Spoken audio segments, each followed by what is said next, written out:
السلام عليكم ورحمة الله وبركاته. أهلا وسهلا بحضراتكم. مع حضراتكم مستر مصطفى سمير, a teacher of English in a language school. ودي قناتكم, قناة تعليمولوجي في تعليم اللغة الإنجليزية.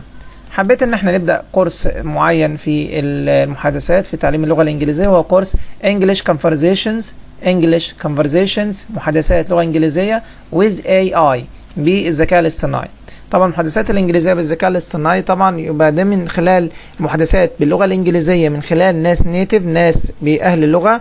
هقدر إن شاء الله أتعلم اللغة, وطبعا هستخدم أدوات في الذكاء الاصطناعي هتساعدني في إن أنا أفهم اللغة وأتكلم اللغة بشكل سليم وأسهل على نفسي عملية التعليم. فإن شاء الله تستفادوا. وطبعا الفيديو مقسم لجزئين. الجزء الأول بيكون المحادثة ما بين ناس نيتيف, والجزء الثاني بشرح فيه ازاي نستفاد من المحادثة دي ونحفظها ان شاء الله ونتعامل بيها علشان نقدر نستفاد اقصى استفادة من المحادثة اللي هنشوفها ان شاء الله.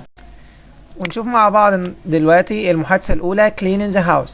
طبعا في المحادثة النهاردة ان شاء الله, في درس النهاردة هنتعلم تعبيرات وجمل وكلمات خاصة ب cleaning the house, نظافة البيت او تنظيف المنزل.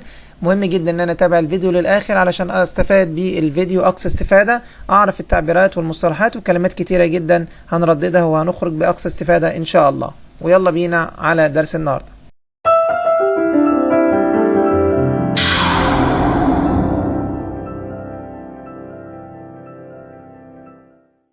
A woman and her children are in their house speaking about the chores they have to do. The woman will get angry with the boy because he is talking to her in a rude way. هيا بنا نتعلم كيف نتحدث الإنجليزية وكيف كانت هذه المحادثة بين الأم وابنها. Hey Jack, we have to clean the house today and you're gonna help me. Okay, Mom. What do I have to do? First, tidy your room, then clean the bathroom. That's too much. No, it isn't. You can do it. Why don't you let Mark help me? He's already started doing his chores. He's working in the garden, cutting the grass and watering the flowers. What about Dad? He's in the garage, washing the car. Then he's going to take the rubbish out. I see, Mom. What about you? Are you going to sit and relax? Speak politely, Jack. I mopped the floor and cleaned the windows. And I'm going to cook lunch and wash the dishes. Sorry, Mom. I'll start cleaning now. Thank you, dear. السلام عليكم ورحمة الله وبركاته. يلا بينا نشوف شرح المحادثة اللي تمت ما بين الأم والابن. Hey Jack, we have to clean the house today and you're gonna help me. شوف كده معاني الكلمات والكلمات اللي احنا محتاجين نطبقها عليها. have to يعني يجب أن.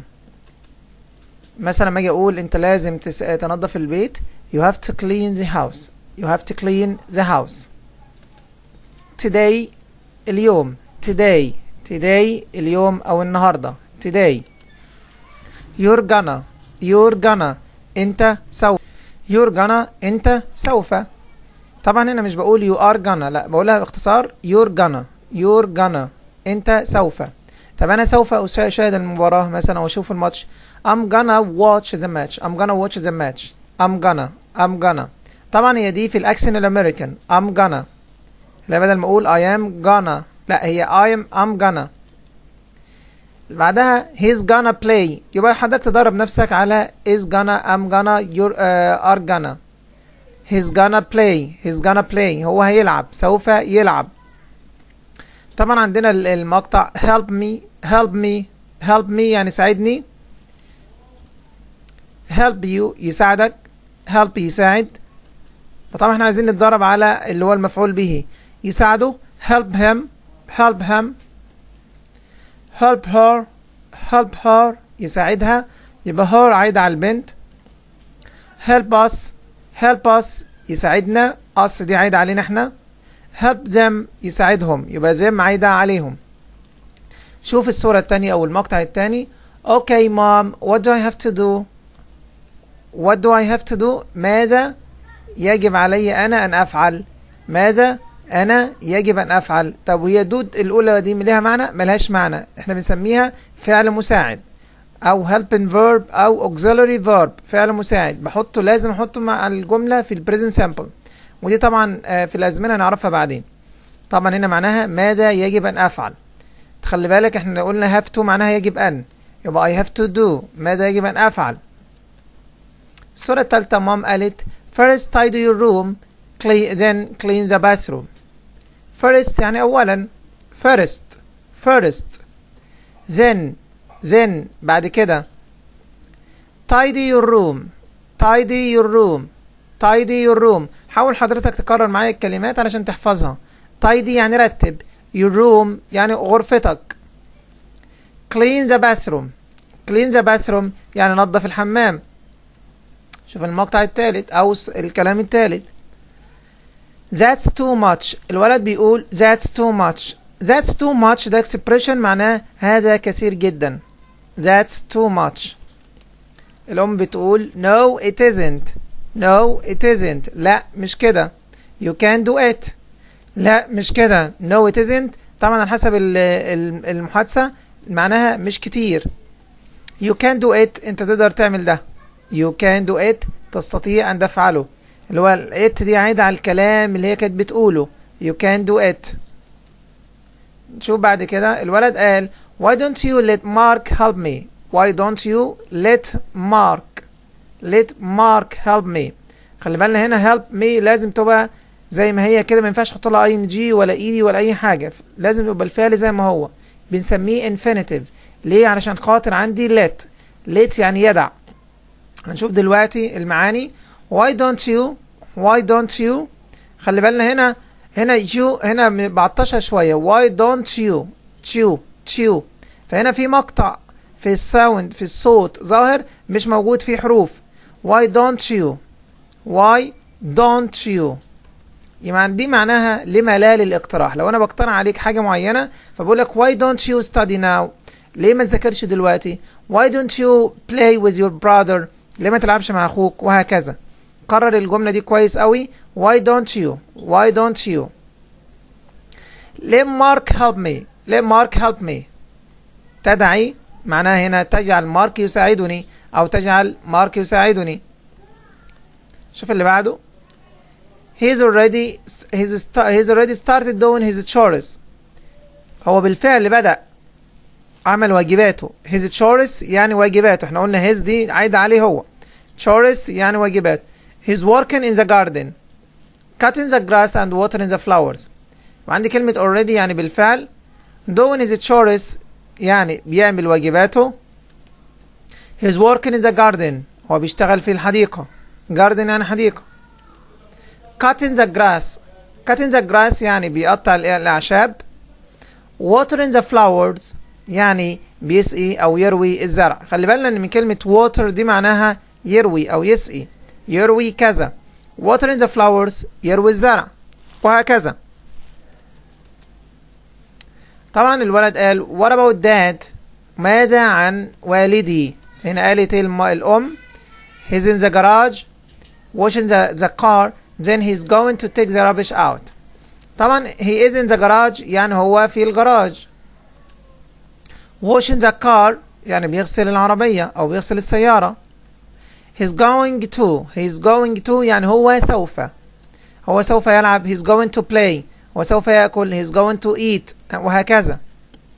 take the rubbish out ياخد القمامة في الخارج يعني حطها برا، يرمي الزبالة. take out يعني يرمي the rubbish الزبالة أو القمامة.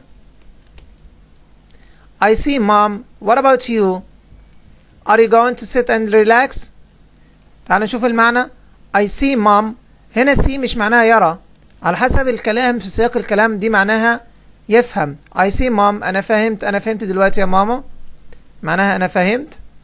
what about you هنا التي حاول نقولها ما بين الار والدي والدال يعني، لأن هي ما بين حرفين vowels أو نطق vowel. what about you والتي في الآخر طالما بعدها حرف consonant حرف ساكن فالتي مش بقراها.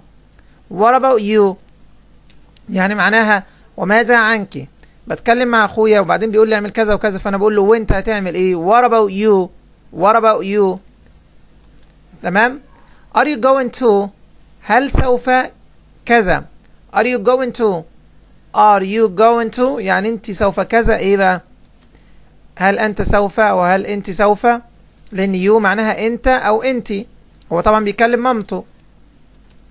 sit يعني يجلس and relax يعني ايه يستريح او يسترخي. يعني حضرتك هتقعدي مش هتعملي حاجة وتقعدي بس تستريحي. فطبعا قالت له ايه بقى؟ speak politely Jack. اتكلم بأدب يا جاك. I mopped the floor and cleaned the windows and I'm going to cook lunch and wash the dishes. تعالوا نشوف المعاني. speak politely يعني يتكلم بأدب، او هنا طبعا طالما الفعل مفيش ليه فاعل هنا speak يتكلم، ما قلتش I speak او he speaks وهكذا، لا، فهو طالما الفعل لوحده دي بنسميها imperative يعني الامر. speak politely يعني يتكلم بأدب. عايز اقول لواحد مثلا كل اكلك eat your meal يعني كل وجبتك وهكذا، يبقى انا بحط الفعل بدون اي حاجة. I mopped the floor يعني انا غسلت او قمت بمسح الارضية. هي موب هنا يمسح الارضية، لان موب اصلا معناها المساح. cleaned the windows يعني نظفت. clean يعني ينظف. cleaned دي في الماضي. cleaned the windows يعني نظفت الشبابيك. I'm going to cook يعني أنا سوف أطبخ. am going to معناها سوف. I'm going to cook عفوا. I'm going to cook يعني أنا سوف أطبخ. wash the dishes يغسل الأطباق. طبعا الولد قال sorry mom I'll start cleaning now. أنا آسف. sorry mom يعني أنا آسف. I'll start اللي هي بتساوي I will start معناها أنا سوف أبدأ. start cleaning خلي بالنا الفعل اللي بعدك start في ing. start cleaning يبدأ الغسيل أو التنظيف. طبعا الأم قالت thank you dear يعني شكرا لك يا عزيزي. طبعا ده كان جزء النهاردة، نشوفكم إن شاء الله في الحلقة اللي جاية.